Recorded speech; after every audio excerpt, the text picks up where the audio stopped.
Welcome to Pandas Nightmares. In today's video, you will hear about some real creepy encounters people had. If you do like my content, do like and subscribe, as it will help me grow. Since I am a small channel, I am creating content to try to raise funds for my dad's treatment. So, if you want to support his ongoing battle, the GoFundMe link is in the description section below.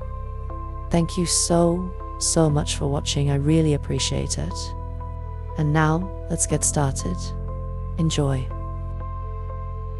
Story 1. Growing up, I always wanted to go on a bike ride at night.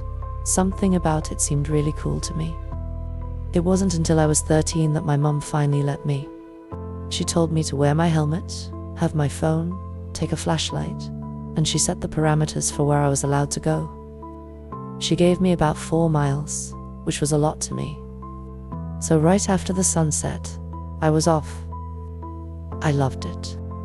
There were no people out walking their dogs, no kids running around, the temperature was perfect, etc. It was really fun, so fun that I ignored the limits my mum set. You see, where I was biking was all walking paths. It was one of those grassy areas between 2 neighborhoods. There's this long path that went at least 600 feet at a 25-degree angle. I was flying down this hill, having an absolute blast, and darted right through the parameters. My mum set these limits for a reason. Everything on the inside was close to houses and people. The outside, more specifically, the place where the path I was on led to, was barren. I rode along this path for 10 minutes. Before I could only see some of the lights of the houses on the inside of the limits. After 15 minutes of riding along this dirt path, I hear singing. It sounded about 30 to 40 feet in front of me. I stopped riding to hear it better. It was a woman's voice. She was singing Eleanor Rigby by the Beatles. But she wasn't singing the words, just the melody of the vocals. Her voice was strange. You know how when you have phlegm in your throat, your voice gets scratchy? That's what her voice sounded like. I inch forward to try and see her. I get close enough to see the silhouette of hair bouncing up and down, like she was headbanging. I decide to get my flashlight out. I'm thinking that maybe this person is in need of help or something. Or maybe this is an insane person and the light will scare them away. So I take the flashlight out of my pocket, point it at her, and turn it on. The moment the light hit her, she stopped moving completely. She was facing away from me. She had disgusting hair that seemed to be sticking together in clumps. Some of her hair was ripped off too. She was wearing a very oversized, bright red hoodie. I was almost too scared to move. I think she was 2. I conjured up as much bravery as I could and said sorry in a very oops-this-is-the-wrong-room kind of way. She didn't respond. I turned off the flashlight and put it back in my pocket. Just as I was turning my bike around, she screams. She screams in an awful, high-pitched voice. I damn near shit myself as I throw myself back onto my bike. I hear her voice getting closer to me. I book it as fast as I can. I don't look behind me, and I don't stop pedaling. Her screaming grew quieter and quieter until it dissolved into the howling of the wind. Story 2. I once worked as a live-in staff member in a college dormitory. During the summer, we housed the few summer school students who remained on campus, near 30. It may be significant to point out these students tended towards the highly academically motivated, oftentimes high-stress students, if quiet. One warm day in late June, my office received a call from a concerned sibling that she and her family was unable to reach her brother, who lived by himself in a room on the summer school floor. This wasn't unusual, as our office frequently dealt with students avoiding their kith and kin due to frayed nerves or general social awkwardness.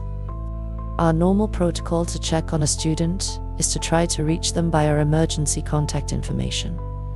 Failing that, Go check their room to verify they're living in the building and perhaps available then and there.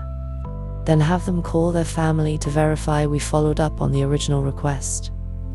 Also, we are to only enter a room with another staff member present to ensure personal safety of staff and students. I failed to reach this student on his room and mobile phone, and was working short-staffed. So, since I was on my own, I decided to pop up to his room and check on him. I arrived on his floor around 2 in the afternoon, and the floor seemed deserted, as I had expected. I found his room number and immediately noticed the sound of a movie playing on a TV or computer from behind the door. I knocked 3 times and announced that I was a staff member checking on his health and safety.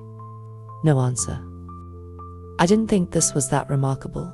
College students are notorious for leaving electronics running while not in the room. I checked the floor showers and bathrooms and found them deserted. I returned to his door and knocked 3 more times, waiting about 20 seconds between each knock. No answer. This is when my instincts started to buzz. I worked in residence halls a number of years as a professional, and something about all the pieces of this puzzle weren't adding up. Family concerned about his health and safety. Electronics running, someone must have started them recently, within the time frame of a movie runtime. Summer school students and their idiosyncratic behavior. Something wasn't right. I was by myself, so I probably let myself get more worked up than if I was with someone else.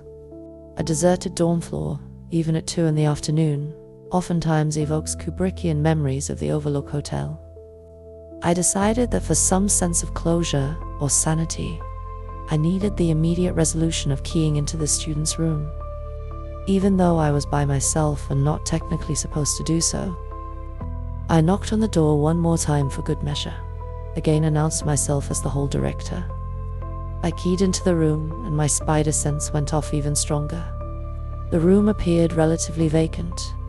The student appeared to be living out of a suitcase, which is unusual for someone staying no less than 8 weeks for a summer school session. The bedding was tussled like someone had been sleeping in it, and all the lights in the room were on. And as I had suspected, there was an open laptop on a desk running on battery power playing The Matrix. But no student. I began to start rationalizing to keep from feeling unsettled. Surely this student and I had crossed paths on my way to his room. I'd never met him before, so I wouldn't recognize him otherwise, and perhaps he was just down in the lobby, picking up delivery food for a late lunch. Sure, that's it. Then I turned to leave, planning on trying to reach the student later in the afternoon or that night. As I turned to leave, I noticed another odd piece of evidence.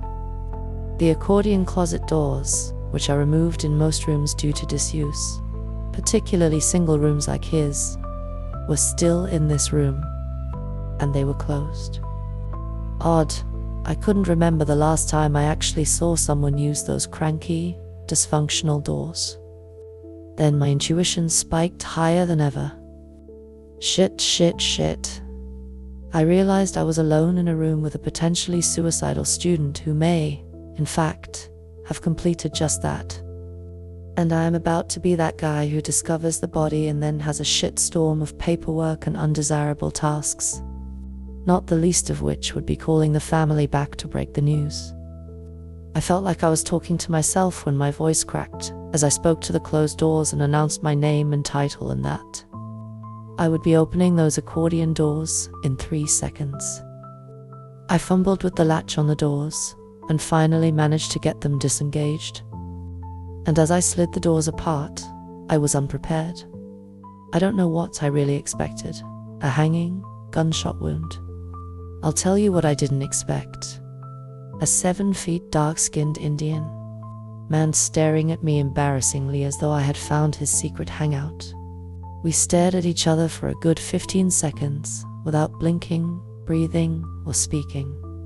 I finally realized what was going on, and my natural emotion was disbelief. All I could think to say was, "Are you in here hiding from me?" He looked at me and said, "Yeah." My heart was still racing. I turned to leave, and before I shut his door, I turned back to him and said, Call your sister. She's worried about you. And, frankly, I am too. Story 3. One night, around 3 a.m., I was dead asleep with my ex-boyfriend next to me. All of a sudden I hear someone in my house asking if anyone was home. I woke up my ex and told him to go see what the hell was going on. He was a total chicken shit and made me go. I get out of bed, can't find my glasses, but the guy is still shouting. I come out of my bedroom in my pajamas and see there is a big bald dude in what looks to be a police uniform standing in my entryway. I'm squinting, trying to get a good look at him, and he looks at me and says, "I just wanted to tell you that your door was left unlocked and you should lock it." I mumble something to the effect of, thanks, and he leaves my apartment. I'm still as blind as a bat, but I see that he walks away instead of getting into a car. No policeman would be policing the woodsy area I live in on foot. The next day, I called the local police station and asked if any officers had reported this incident. And they said they would check with the on-duty officers and get back to me. They called me the next day and said no one had done this. I still get freaked out when I think about this happening, and I wish I knew what that guy was up to. Story 4. When I was 18, I worked the evening shift at a convenience store.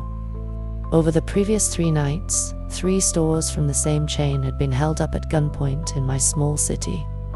So my manager had basically been prepping me all week to get robbed. I was understandably on edge all night. I was down to the last few hours of my shift, and I was finally starting to calm down a little bit, when a guy with his hat pulled down low walked in. He came right up to the counter and started reaching into the inside of his jacket and said, "You know those days when you should have just stayed home? I think this is one of them." Time was moving in slow motion at this point, and my heart was beating out of my chest. After what felt like 10 minutes, the guy pulled his wallet out of his jacket and asked for a pack of cigarettes. Anticlimactic, but scary nonetheless.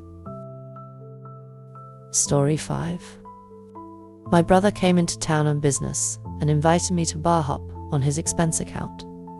I let my wife know not to wait up and met up with him once I got off work. We spent the night going from bar to bar, catching up on what had been going on in our lives until the last bar closed around 2 to 3 a.m. Then we stumbled back to his hotel room and passed out. I woke up the next morning around 7 a.m. and went home. My wife had already left, so I didn't see her. An hour or so later, she called me and asked where I had gone so early that morning. I was confused because I didn't get home until after she had left for work. I explained this to her and she got really scared. She explained that around 12:30 to 1 a.m., she heard a key in the front door and the door opening. She sat up in bed and saw a male figure come in, who she assumed was me, and go into the living room. She assumed that I had just decided to sleep on the couch rather than come into the room and risk waking her up. So she just rolled over and went to sleep.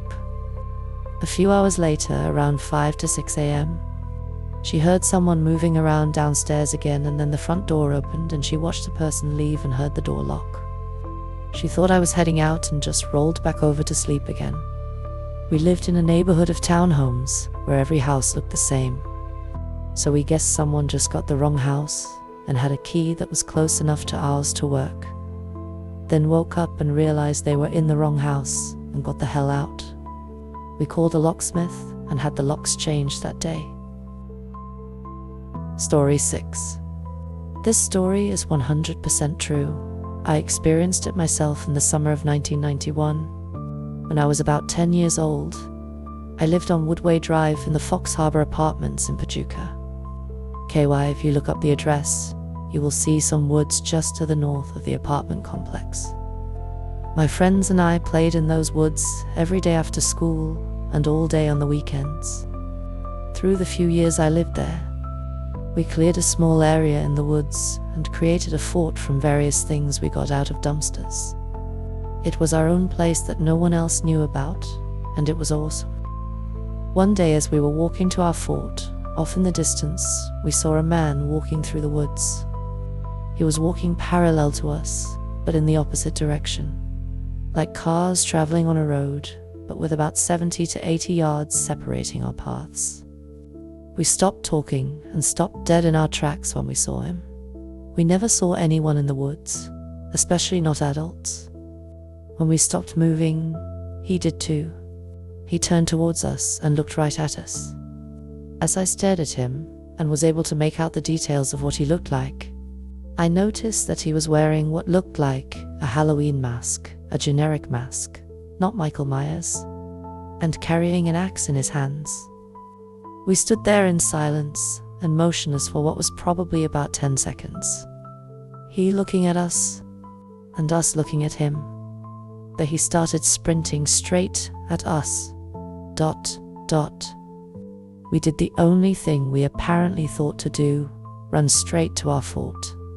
We were probably about 50 yards from the entrance to the fort, and in those 50 yards he gained a lot of ground on us. When we finally made it, he was upon us. All of my friends scurried up a tree and were screaming, but I was the last in line. By the time I could try and climb the tree, he was standing right there by us. He was screaming like a lunatic and waving the axe in the air. I was scared, had no idea what was going on, and my mind was blank on what I should do. I grabbed a large stick and took a nice big baseball bat swing and cracked him on the face with it. He stumbled back a bit, moaned, and took the mask off. I recognized the face. It was the landlord and manager of the apartment complex, a man who was probably about 50 years old. He wanted to play a joke on us and thought this was the most appropriate thing to do. He was a fucking psycho. Story 7. When I was quite young, I was out at the park, walking my dog, German Shepherd, when I realized it was getting quite late and I was the only one left in the park. A man dressed in a dark hooded top and a black scarf covering his face jumped the fence that leads into the alleyway behind the park and started marching towards me. But he hadn't spotted my dog, who was off sniffing around or doing whatever dogs do. My dog got between us though, and there was a kind of standoff for a while. My dog was really tense and growling with his hackles raised, and I didn't know what to do. I didn't know if my dog was going to attack the man, so I just kind of froze. After a while, the man backed away, jumped back over the fence, and ran away down the alley. I put my dog back on his lead and went home, but he was still tense the whole way back. I was a little freaked out, but perhaps not as afraid as I should have been, looking back on it now. I didn't know what that man wanted, or what he was doing there, or what would have happened if my dog wasn't there with me. There would have been no reason for him to go into that park by himself and come towards me like that. I shudder to think about it. I think if the man had made a move towards me, my dog would have attacked him. Story 8. In Toronto, there is a subway system run by the TTC, or Toronto Transit Commission. They often square off certain parts of the subway route, which is pretty fucking basic, in order to do some upgrades or fix bits. Lately, they've been shutting down the subway rides into downtown on the weekends. Anyway, they were doing some upgrades on the track, and we were going by pretty slow, making sure not to run over anyone while they scampered out of the way. Out of nowhere, the power cut out. Now, I should say that I wasn't the only one in the train car. The cars are decently long, and I was at one end, and some woman was at the other end. When I walked onto the train, it was up at her end, where there was a giant bubble of seats empty around her. She was displaying the typical signs of batshit crazy, and people sort of avoided her.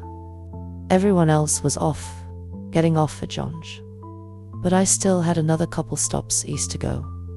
She was laughing audibly, and I tried to tune it out by listening to some music, but it never really worked. It was so chilling that my brain sort of just kept ignoring the music and focusing on her. So eventually I just unplugged the music and sat back, trying not to shit my pants. So anyway, the power cuts out, and here I am, sitting at one end, as far away from her as I could possibly be, and the lights turn off for some reason. She stopped laughing. In fact, She stopped making any noise at all. When the lights came back on about 5 seconds later, when I had sufficiently shit my pants, she wasn't at the far end. She was about 3 seats away from me. ... staring at me ... The second the train stopped, I bolted for the fucking door. After she relocated, she didn't make another sound, she just kept staring. Fucking creepiest moment of my goddamn life. Story 9. Here is a very creepy thing that happened to me. One winter, I was pushing my limits and winter camping a lot, but I had this crazy tent with a fireplace. The limits part was just the fact that I was solo and pretty remote in these places. This was rural SW Colorado Canyon country. There wasn't that much snow at all on the ground, but it was 0 degrees F that night. Well, it was a full moon, and I was restless, so at about 2 a.m. I got out of my tent, fire still going, and went for a long walk. I ended up climbing up some stuff that was probably a quarter or half mile from my tent vehicle, but up above it so I could see down on my tent and campsite clearly. It was really beautiful down there, dimly lit from the inside by the stove's fire and dimly lit from the outside by the big moon. I was enjoying myself and just about to head back down when I heard distant gravel crunching. I had been there since noon that day and not a single vehicle had driven past. So I was kind of put off and decided to stay up there until they drove past. The noise grows louder, amazing how far away you can hear it in the canyons at night. Slowly and eventually, I can see that it is a car on the same road, so I stay put and watch. It's going really slow. I can see a lighter being used quite a bit. I'm not saying they were smoking meth, but they were smoking meth. And it's something like a 89 Caprice or something. Like the old cop cars, and really crappy. So I'm just watching, still in a very wistful mood and feeling somewhat powerful from my perch. They near the bend where they'll be able to see my tent and round the corner. Brake lights. They slow way down and seem to pause at my tent for an eternity. Probably only a minute or so, but now I was on high alert and pretty nerve-wracking. I had no kind of anything weapon-wise on me, just a hatchet down by the tent for firewood. But they drive on. I'm pretty relieved but still shaken, now thinking about what if they come back. So I decide to chill for a little longer and make sure I see them exit. Nope. They turned around down the road and came back. I watched as they parked a ways down the road and got out and started walking down the road towards my camp. It was such bright moonlight, with slick rocks all around, that I could see this all happening somewhat clearly, but I couldn't make out much more than the basic scenes, and there were still lots of big shadows. I proceed to watch for quite a while as they approach my tent, look all around the outside, look in the vents where it probably looked like I was sleeping, the bag was in there with bedding, mess with my vehicle, and then walk back to their car and leave. I pretty much stayed up there until just before dawn and only came down when I knew I could break camp and bail. There were footprints in the snow on the outside of my tent, and I kept imagining what it would have been like to have just woken up and not known what happened, just see the footprints. After that, I started carrying a spot locator beacon, B, battery-powered motion detector alarm, C, shotgun. And I started using a much smaller tent, and sometimes I even camp in a bevy 20 or 30 feet away from my tent and just put my pack in the tent. This way, if someone starts messing with the honeypot, I have enough to get some awareness and do the right thing. Story 10. I once lived in a sort of bad neighborhood in a very tiny house with my brother, who was rarely there. Old house, so it was a little creepy and also felt like anyone who wanted to could have broken in. One night I was getting ready for bed.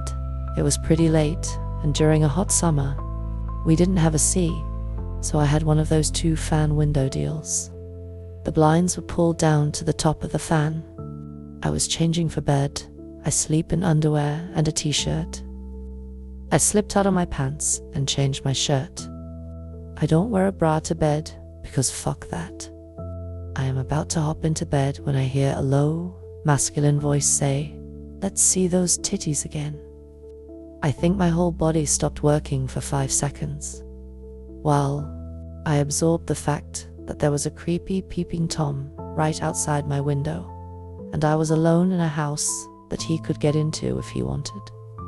It was the first and only time I called the 911. I had a panic attack waiting for the police, and the very nice 911 lady had to calm me down. Bright note: apparently it was a slow night because they sent 3 cars. I was so happy when I moved. That is all for today. If you have enjoyed this video, do like and subscribe. If you want to help in my dad's fundraiser, I would truly appreciate it. I hope you have an absolutely amazing day. You can also check my other videos on screen.